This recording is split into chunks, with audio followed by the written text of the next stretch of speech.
बाढ़ का कहर। आज पूरा एक दिन हो गया है ऐसी मूसलाधार बारिश लगे हुए। जरा नदी की तरफ को देखो, पानी का बहाव कितना तेज और ज्यादा है। सही कहा आपने बाबा, बिल्कुल ऐसा ही मंजर इस गांव में 100 साल पहले बना था। सही कहा बहू, मुझे याद है वो भयानक मंजर, लेकिन उस वक्त तो हम कुछ नहीं कर पाए थे। सही कहा, तब हालात हमारे बस में नहीं थे, लेकिन हाँ, अब हम जरूर कुछ कर सकते हैं। अगर बारिश की वजह से गांव में जरा सा भी कहर आया तो इस बार हम पीछे नहीं हटेंगे। सही कहा, इस बार हम पीछे नहीं हटेंगे। 100 साल पहले माना हमें हालातों ने झुका दिया हो, लेकिन इस बार हम हालातों को अपने कदमों में झुका देंगे। पूरा परिवार ऐसे ही अपने अतीत को याद करने लगा। बारिश बरस रही थी और ऐसे ही एक घने से पेड़ की ओट में बैठा हुआ भूतिया परिवार गांव वालों की परेशानियां देख रहा था। किसी की छत ढह चुकी थी तो बारिश की वजह से कोई टपके से परेशान था, किसी का काम बंद था तो किसी के चूल्हा ही नहीं जला था। पूरा गांव गरीब और परेशान था, लेकिन ये परेशानी आगे आने वाली परेशानी के आगे बहुत ज्यादा कम थी। बारिश जमकर 2 दिनों तक बरसी, जिस बीच गांव वालों की फसल वगैरह गल गई और अब तो गांव में आसपास की नदियां भरकर बाढ़ भी आने की आशंका थी। मौत पूरे गांव के सिर पर मंडरा रही थी और गांव को छोड़कर जाना उन गरीब लोगों के बस में नहीं था। अरे गांव वालों, अगर अपनी जान प्यारी है ना तो यहाँ से किसी ऊंची जगह पर चलो। इस गांव के सिर पर मौत मंडरा रही है। बारिश के कहर ने फसल तो गला दी है, साथ में 3 नदियां भर चुकी हैं। अरे कब गांव में इस बारिश के कहर कब आ जाए ये कोई नहीं जानता।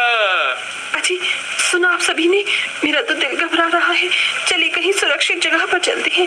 आज पूरा 2.5 दिन हो गया है बारिश बरसते हुए। भगवान न करे अगर बाढ़ आ गई तो हम सभी स्वर्गवासी हो जाएंगे। गांव वालों ने पहले ही गौर कर ली और बाढ़ के आने से पहले ही उन सभी ने अपने घर छोड़ने का फैसला लिया। उन्होंने अपने घर का अनाज बांधा और बस वो सभी गांव के ऊंचे इलाके में जाने ही वाले थे कि बाढ़ ने तेजी से गांव में दस्तक दे दी। बहुत तेज नदियों का पानी गांव में भरने लगा। अरे नहीं, हे भगवान छोड़िए ये अनाज वगैरह, जल्दी चलिए वरना ये पानी हमें ले डूबेगा। लोग डरकर चिल्लाने लगे। पानी के भरने की गति बहुत ज्यादा तेज थी, क्योंकि छोटे से गांव में 3 नदियों का पानी आ रहा था। ये सारा मंजर देख भूतिया परिवार भी अलर्ट हो गया।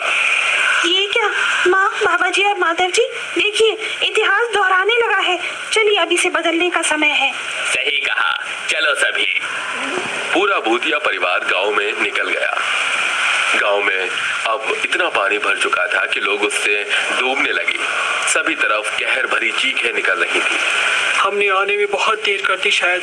अब तो लगता है कि हमें अलग अलग दिशाओं में जाकर लोगों की मदद करनी पड़ेगी, वरना बहुत ज्यादा देर हो जाएगी।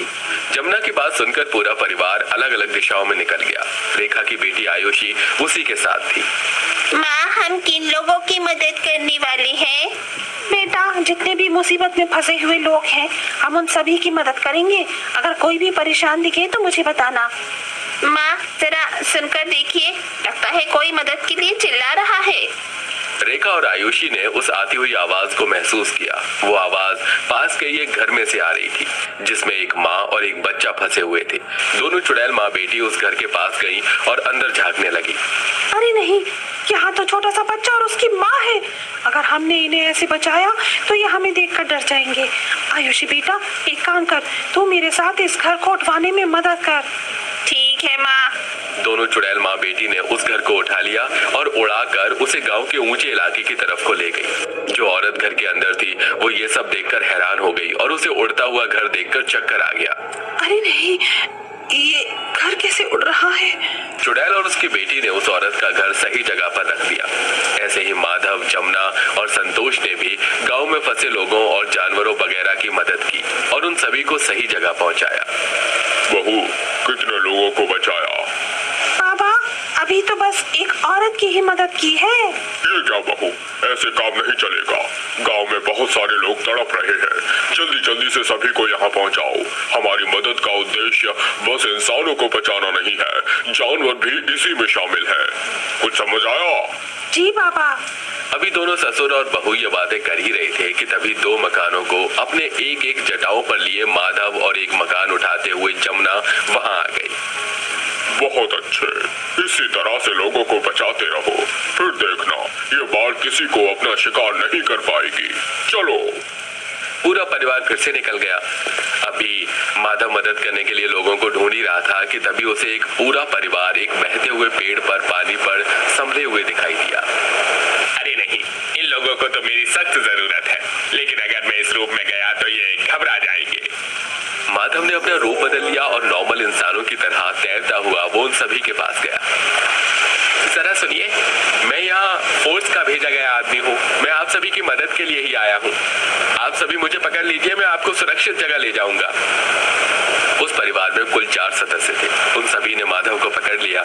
माधव ने अपने अंदर की भूतिया ताकतों से बड़ी ही आसानी से उन्हें सुरक्षित जगह पहुंचा दिया और उन लोगों को कुछ महसूस भी नहीं हो पाया। ऐसे ही भूतिया परिवार ने सुबह से शाम तक बहुत सारे लोगों को और जीवों को बचाया। लोगों को उनकी पहचान भी पता नहीं थी, लेकिन शाम के समय वो जिस परिवार को बचाकर लाए थे, उन्होंने उनका चेहरा देख लिया और गांव में एक आतंक मच गया। सुनो गाँव वालों, तुम खुश हो रहे हो कि तुम्हारी जान बचा ली गई है, जबकि वो तुम्हें बचा रहे हैं वो तुम्हें इससे भी बुरी मौत देने वाले हैं। क्या मतलब? मुखिया जी, आप तो गांव के मुखिया हैं, मैं आपको बताती हूँ। देखिए, ये जो लोग अपने आप को फोर्स बताकर मदद कर रहे हैं, दरअसल ये सभी भूत चुड़ैल हैं और ये हमें बाढ़ से बचाकर अपना शिकार बनाना चाहते हैं। वरना जरा सोचिए, बिना किसी साधन के कोई इंसान तो मकान उखाड़ नहीं सकता है ना।